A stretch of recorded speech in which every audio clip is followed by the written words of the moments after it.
Hello and welcome to Will's Infinite Library. I'm Will and this is my Infinite Library.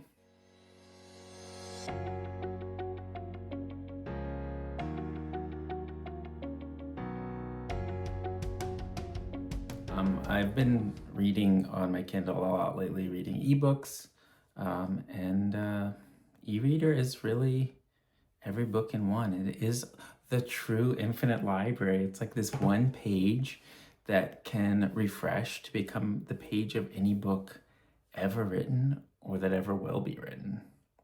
Pretty cool stuff. Anyway, I just wanted to kind of get back into the habit of making videos, and in the spirit of that, to update you on what I read in September. So I'll just jump right into it. The first book that I read in September was The Secret Life of Albert Entwistle. I was looking for something kind of a palate cleanser after reading all those giant fantasy tomes and a little kind of slice of real life. So Albert Entwistle is about a kind of about to retire postman in England. He's kind of forced into retirement. He doesn't want to retire because work is his life, because he's kind of boxed himself away and tried to hide from the world and any kind of human connection and himself, because he's kind of in denial about being gay. He had a romance once when he was much younger, and then when that ended, he kind of like boxed up side of himself away and just hid from the world and kind of put up walls so he didn't get to know anyone, so he didn't have to talk about who he was or think about who he was. So he lived alone with his cat Gracie, who he loves very much and is his sole friend at the beginning of the book. But as things go, we get like flashbacks into his past and his relationship with George. He decides kind of through a series of events to kind of open up to himself and to the world, and to come out and to look for George. So the book then becomes this quest to hunt for George. The pace picks up. It was a bit slower at first, but once like that quest kind of begins, it gets a lot more, I don't know, there's a lot more like movement, and it drives and becomes more of a page turner. It was a very cute slice of life kind of thing. And it was like about all the friends he meets along the way on this journey. Kind of unexpected people that he wouldn't have met otherwise. He becomes friends with like a young mother who lives nearby, and they meet as he delivers the mail to her, but then they kind of connect over there. They both have kind of trials and tribulations in their relationships, and they kind of connect and realize how alike they are, and they become close friends, and he just becomes friends with all these people. And it's a very cute and heartwarming story about kind of how if you open up to people, you can really connect with them. So yeah, that was The Secret Life of Albert Entwistle. If that sounds interesting to you, I would recommend it. Next up, kind of in the similar state of mind, what I was going for was kind of a lighter romance kind of book. So I picked up Reforged, which I've been curious about for a long time. I thought this was going to be like a light fantasy romance based on like the cover and things I saw on social media, and even the description of the book. Like it seems like that's what it is, but it's not. I enjoyed it, but I had to change my expectations, because what it was more of a straight up like sword and sorcery fantasy novel that had a romance subplot.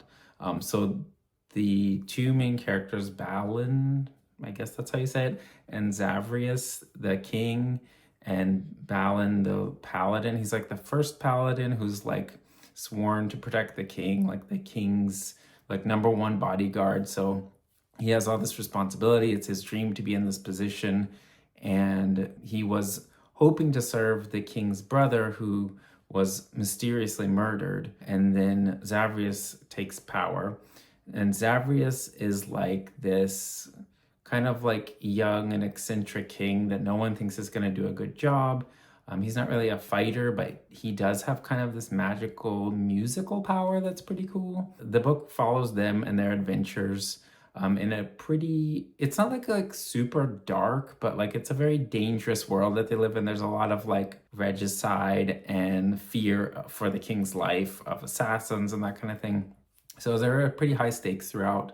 And it was fun and enjoyable. It's an interesting magical world with these creatures. I think they're called like Gedrocks or Jedrocks or something, that are like these weird kind of fusions of mythological beings from antiquity in this world, and they are like frozen they're like corpses, but they're like preserved, and they're massive giant things, and their bodies and bones and things are used to create armor and like really powerful things that can kind of channel magic power.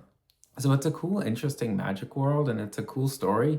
It just wasn't exactly what I was expected, but once I expected what it was, I enjoyed it. And then I should mention the romance angle also surprised me, because I forgot to mention that Balin and Zagreus are exes. So that's kind of the, oh no, will they or won't they kind of thing. Will they get back together?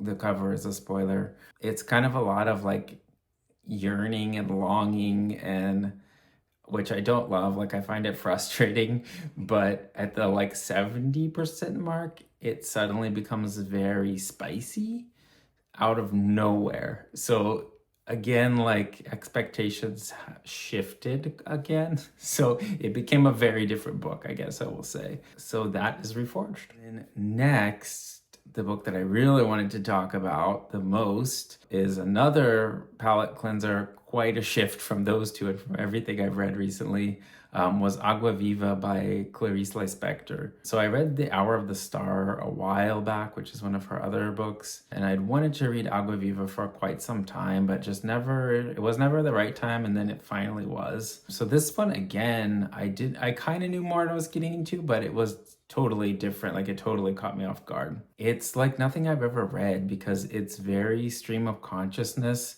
It's kind of like an idea journal where she just kind of like wrote what she was thinking at any given moment and tried to capture the feeling of like being in a moment. And there's a lot of meditation on time and that kind of thing. And it's funny because it's to the point where she'll be like writing something and she'll be like, I don't know what I'm writing. This is not a book. And then she's like, BRB. And then like the next paragraph, I read it in an ebook, and I'm curious to check out like a paper physical copy, because the formatting was just like paragraph, paragraph, paragraph. There were no like section breaks or anything. And I don't know if that's how it's always formatted. So I'm curious to check out a paper version. But anyways, back to my stream of consciousness from before. She will be like writing a thing, BRB, and then the next paragraph will be like, so I'm back.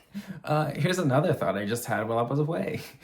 Flowers. And then she'll talk about like a bunch of kinds of flowers. But it becomes this really deep kind of meditation on like, what does it mean to be in the present moment? What does it mean to be a person? What else do I have in my notes here? Oh yeah, it's like really light and easy to read, but it's also so dense. Like, it's a very short book, but it's like you'll be rereading the same paragraph over and over, not because it's hard to understand, but because like every sentence is like making you think in your own kind of stream of consciousness. And I had to go back and be like, I need to think about this for a minute. It wasn't that it was hard to understand or follow, but also sometimes it was, because the language is very poetic, and you have to kind of think about what does this mean below the surface? Like, she's talking about something, but the ideas are connecting on a deeper level, and that's what I want to be following right now. So I'd go back and reread. And speaking of poetry, I think that's the interesting thing to me, is that this book is kind of, I think it's promoted as like a novel. She says in it, she literally says at one point, like, this is not a book. And I think what she means by that is it's not like an expected work of fiction. It's not a novel.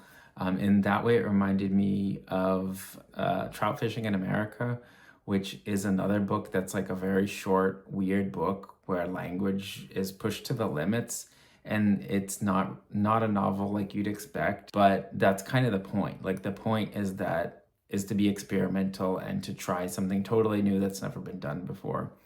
And Agua Viva felt fresh and like that to me. I did feel a bit like, since it was written, oh gosh, when was it written? Hold on. Agua Viva was written in 1973. So since it was written in the 70s, around the same time as Trout Fishing in America, actually, I think more people have pushed and experimented between genres. So I'm not going to say like it's not as impactful or anything, but like I kind of was able to categorize it in my mind more than I think even maybe she could have at the time. Like, to me, it was very much a poem, like it was poetry. It was not fiction, because it was driven by language and the sound of words and the feeling of words. And she played around a lot with the idea of like, how do you capture kind of a feeling or an idea with words when words are so abstract and don't quite mean what you're trying to say. And to me, that's what poetry is. It's like this way of trying to get out an expression, as I'm trying to do now, that you can't really describe with words, but using words that feel like the feeling and then connecting them together in a way that is beyond just the surface level meaning of the words. And that's why I had to reread so much, because I was reading the ideas and the feelings more than the words on the page, if that makes sense. And that to do that requires like more of an experience than just kind of taking in the words themselves. Hopefully that makes some kind of sense. I don't know. I wanted to mention the title, Água Viva, I thought was really interesting, because I think I was reading about kind of the title. In Portuguese, Água Viva means jellyfish. Like it's just kind of a mash of a compound word made up of two words that just means jellyfish. So if you're a native Portuguese speaker and you see the title, you'll think jellyfish. But the words themselves, if you take them apart, it's like water, living water. I think that's really interesting too, because she really played with that and knew that the words were more than the words in an interesting way. And I think she wanted it to have both of those meanings, to be this kind of amorphous thing like a jellyfish, and to be kind of like this flow of life and time. And yeah, there's a lot of meditations on life as well, and death, which is really interesting. And yeah, I just found it really interesting the way that she played with the title as well. Like it talks about in the foreword to the book that I read in this version, how she had all these different titles before, and then that's the one she went with. And she really wanted it to have this weird title that, you know, different people would get different things out of. Hey, I'm back. In editing the video, I realized that I talked a lot about Água Viva, but I didn't really talk about why I connected to it so strongly. So I wanted to quickly share that. So basically, I'm just the kind of person that doesn't really like small talk, because I feel like there's all these things that I really want to talk about that I don't get a chance to in day-to-day life. And then I go home, I think all these thoughts, and I'm like, I wish I could talk to someone about this. And then the next day we make small talk again, and the cycle repeats. So I feel like in reading this book, I kind of saw into Clarice Lispector's mind and how she kind of thinks like that too. And it made me feel connected to her in this strange way, because she even talks about in the book how she wants to connect with the reader through time, and it worked. Like, and that's the really cool thing about it, because I just felt like on the same wavelength as her through time. So there was this really cool kind of connection that is what I really love in books, is when you can like kind of make this connection with someone, and not even directly with the author, but like with the universe or like with humanity, and feel like you're not alone.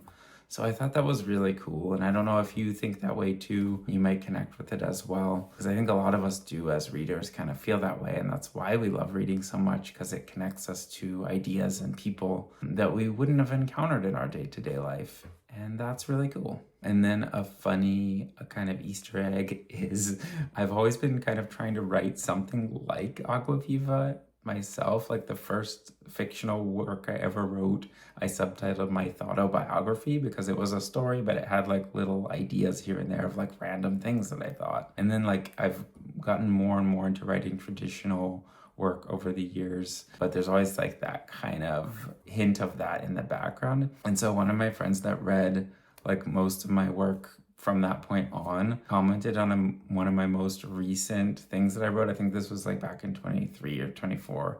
It was like, is this like the 2024 version of your autobiography? And I was like, yeah, it is. Okay, just wanted to share that. I'll let you get back to the rest of the video. So that is Água Viva. Beautiful. One of the best books I've ever read, and one that I will be thinking about forever. I will probably compare things to it and just come back to it in my mind. And then the book that I'm reading now, which is my spooky season read, is Harrow the Ninth, to continue the Locked Tomb series. I read Gideon the Ninth a couple of years ago now, I think, and wasn't sure if I'd return to the series, but keep hearing more about it, and I keep getting subtle nudges from the universe that I should continue the series. So I picked that up. I'm about 25% in. I'll have to talk more about it later, but it's just as weird and confusing as everyone says. For me, around the 20% mark, I started being able to follow things a bit and started enjoying it because I felt like I was rooted in a specific scene or chapter and I could follow that. Whereas before, I just had no idea what was happening ever. So now that I'm following specific scenes and chapters, it's more enjoyable on a chapter level, but I still get really confused between like how they connect or like what one leads to the next one. So I'm still a bit disoriented, and I heard that's most of this book. So I'm curious to see where it goes. The main thing about it, I think, is that the world building and the world itself is super cool. And as it gets into this idea of this river, of this like kind of layer below reality where spirits live, and you can travel through the river to get through space. That's really cool, and I find that really interesting. So I'm curious to see more about that. Yeah, we'll get more into that next time. So that's what I read in September. I'd love to hear what you've been reading. If you've read any of those or have any thoughts on them, or if you've been reading something else, let me know in the comments below. And with that, I will let you get back to your reading. See you next time.